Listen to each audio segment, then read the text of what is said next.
Perfect.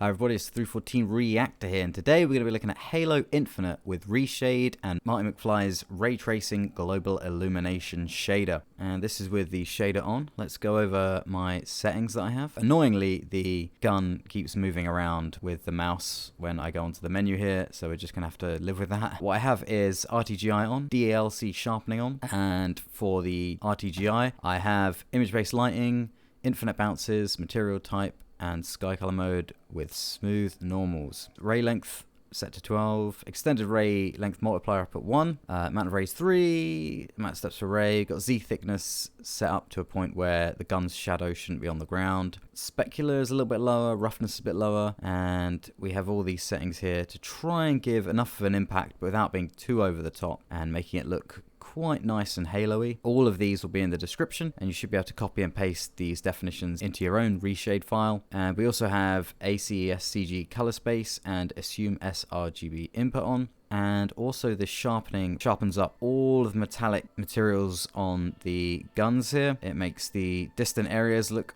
far more sharper and more detailed, although there is a little bit of excessive sharpening going on, I think, so I might turn that down just a little bit. 650, see how that looks? There we go, that looks a little bit better, a little less shimmering there. So that's all the settings. Again, that'll be in the description. And if we come out of that and we compare the setting on and the setting off, as you can see, there is lots and lots of extra lighting from that tower on the left. I think what it's doing is it's assuming that is the sky, because I think it's the brightest thing on screen, and applying that color. You got the rock lit up blue there, the gun's lit up blue from it, because we're in a sort of nighttime-y area at the moment, as the sun is occluded behind the ring. But you can see the sharpening really adds a lot of detail to those distant areas, especially those rocks.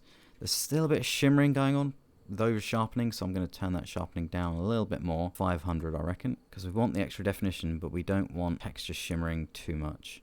We also have to be careful with the grass, because it's another one of these games that uses TAA, I believe, and TAA always has a bad time with RTGI's global illumination in grass, especially seen when I put RTGI in Horizon Zero Dawn. But I think we've got it to a point here where there's not much shimmering. And also, as usual with RTGI, it adds in some really nice extra ambient occlusion under the grass to give the grass a bit more depth and a bit more shadow. So let's have a look at the lighting channel. So it's actually really bright in the lighting channel, but when you actually go back to the actual game, it looks okay.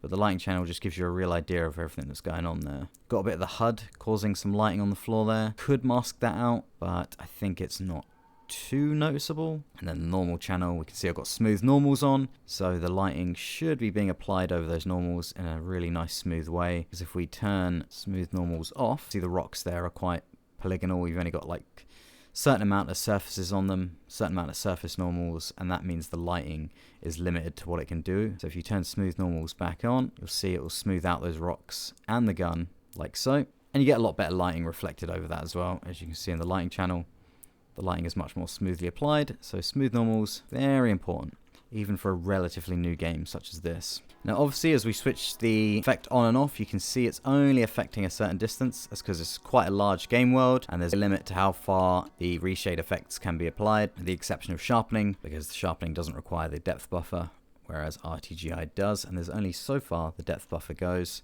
So we can see also here it's adding in some extra detail on the inside parts of those lights. Strange sort of effect going on there. Don't know whether that's due to the sharpening or not. No, I think that's just due to the specular that exists on that surface, and it's just being exaggerated by the extra lighting. So there we are in another slightly different area, and now we can see the effect of the RTGI on the terrain a bit more, as well as some of the shadowing that it adds under the weapon there, especially in those grassy areas. A lot more shading. It does, however, take quite a few FPS off. I am playing this with a RTX 4090, and it still does affect the frame rate quite a bit, so you're going to have that issue if you're playing at high res. You can also see the extra darkening on the weapon there due to the ambient occlusion. And you've got little areas like that under the rock with extra darkening. It just makes it look a lot more natural.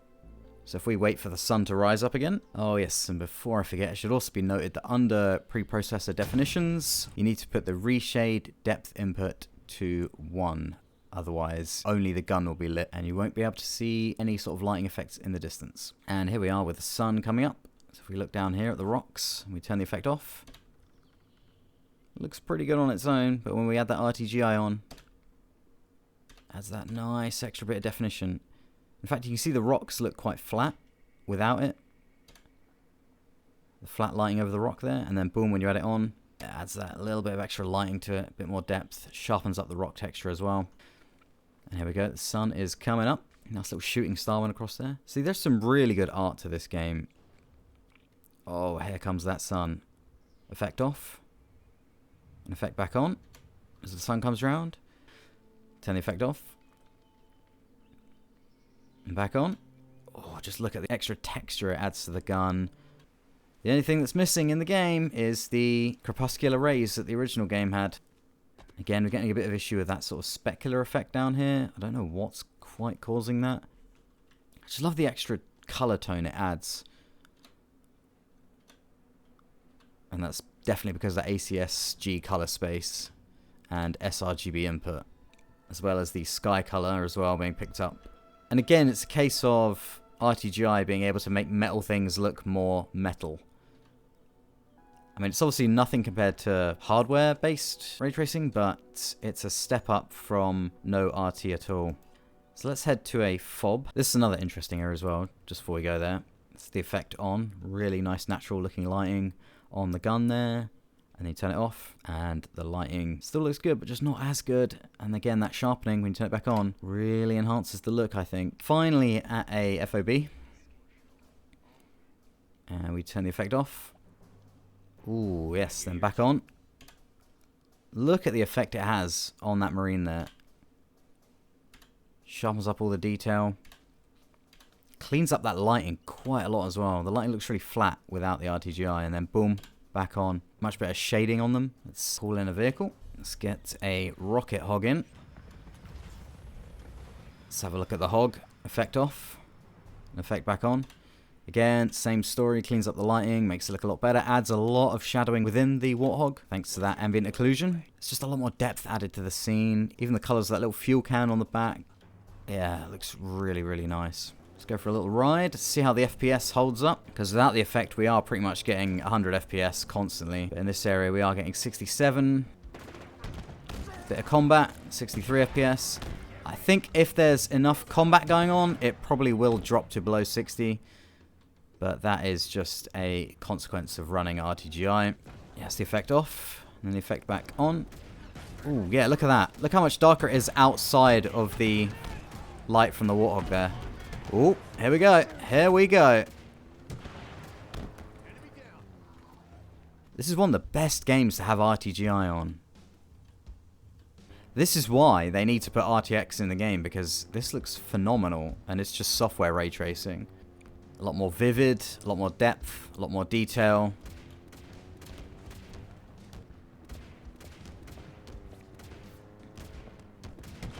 Whoa! I don't think we've actually dipped below 60 yet, so that's pretty damn good. We can look at some of the Covenant style buildings, and then we can look at some of the Forerunner style buildings and see how they're affected by the RTGI. Ooh, but even the shading and texture effects on this ghost look really nice. Especially with that DLC sharpening.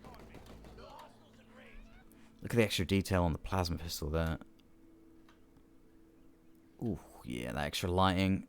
That DLC sharpening is really good, especially for the Covenant weapons. Try and pick up some Forerunner weapons later as well. See how the Needler looks. Oh, yeah.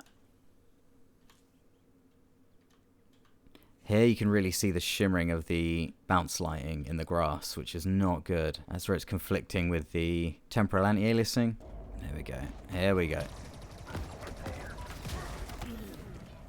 God damn. Ooh, that lighting looks really good on Master Chief though, in a Covenant base. This is the effect on. Let's turn the effect off. Oh yeah. Okay. Oh, it really makes those colors pop more and darkens those areas. Look at on the left, those crates there, adding in the ambient occlusion. Makes it look much more realistically lit, while also making the colors, especially on the screen on the weapon there, the colors pop a lot more, like deeper purples, which is perfect for Halo. And again, the metal here, the effect off, and then back on. With hardware ray tracing, you could have a reflection of the chief there, reflection of the background. So make it look even better if they added RTX. The effect off, back on. Look at the extra depth and lighting that adds. Oh, it looks so good.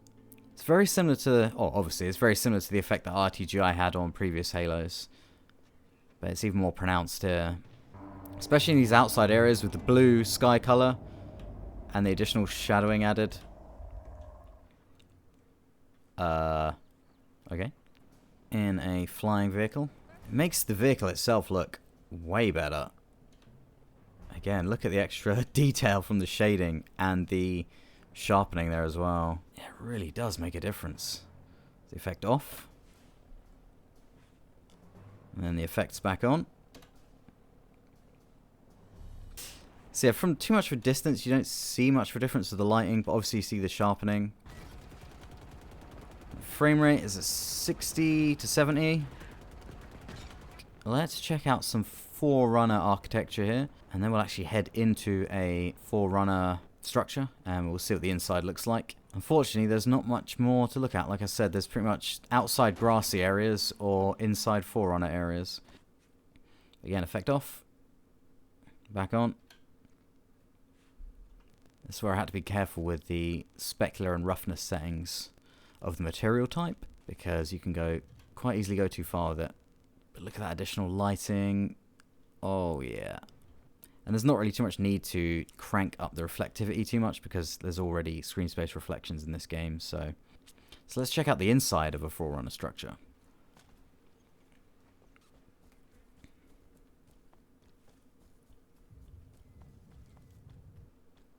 So immediately you can see a bit darker in that hallway there. Effect off. Effect back on. Effect off. Back on. Definitely that shading around the grunt's body there. Off and on.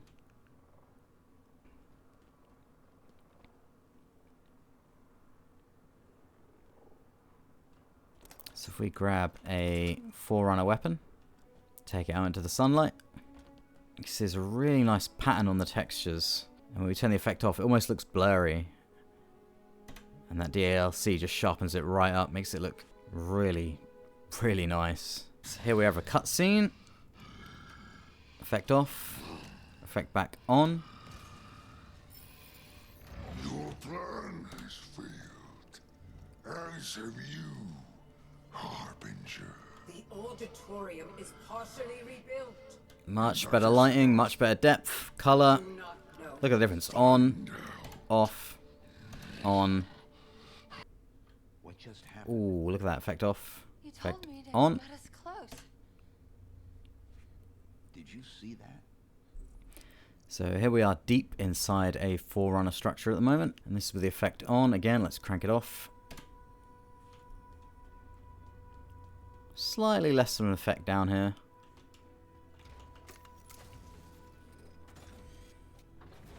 Back on. Just darkens things down where they should be. Adds that extra ambient occlusion. Especially here, if you turn the effect off and then back on. Adds a lot more depth and color to things. I think it just looks great. It's got one of the classic Forerunner gold metallic areas. And again, this is where that sharpening really kicks in. Oh, and the extra ambient occlusion and lighting depth around there.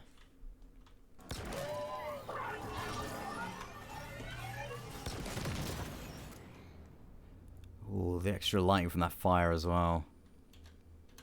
That's really cool. It's just another thing to note here is just how that blue light in these areas is heavily amplified by the RTGI. and it looks great. Like I said, there's not many more areas that can be looked at. It's just sort of grass or it's Forerunner, unfortunately, but I think it looks pretty great. Let me know if there's any tweaks you would do in the comments. Do leave a like if you liked it, and do subscribe for future content. Also, in the description, there's a link to another one of my RTGI videos for Halo, where it has the instructions for installing RTGI, and the installation instructions are basically the same for any other Halo game as it is Infinite. So go there if you want to find out how to do that. Thanks for watching, and I will see you in the next video.